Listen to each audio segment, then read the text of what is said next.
Şiənin dini mətnlərində Allaha sığınmaq barədə, Allaha çağırmaq barədə, ya Allahdan qeyrisini çağırmamaq barədə kifayət qədər bizim mətnlərimiz var, bizim hədislərimiz var və dualarımız var. Əbu Həmzə Somali duası, əgər eşitmisinizsə, İmam Səccad əleyhissalamdan nəql olunub və İmam Səccad əleyhissalam bu duanı oxuyardı və biz şiələr də Ramazan aylarında sübhlər, səhərlər bu duanı oxuyarıq və digər günlərdə də bu dualar oxunar və bu dualar bizim etiqadımızı təşkil edir. Əbu Həmzə Somali duasında biz oxuyuruq ki: "Velhamdülillahi'llezî la ad'uhu gayrahu ve law da'awtu gayrahu lam yastecib li du'ai."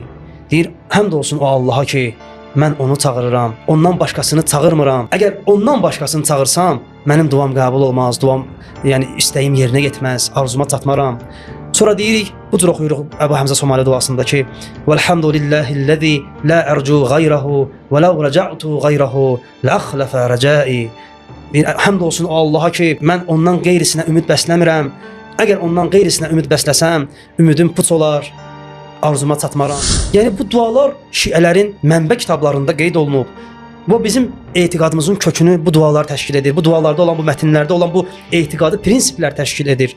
Belə olduğu təqdirdə sən necə biz şiələri, həqiqi müsəlmanları, şiələri, sünniləri sən gəlib şirkdə və küfrdə ittiham edirsən?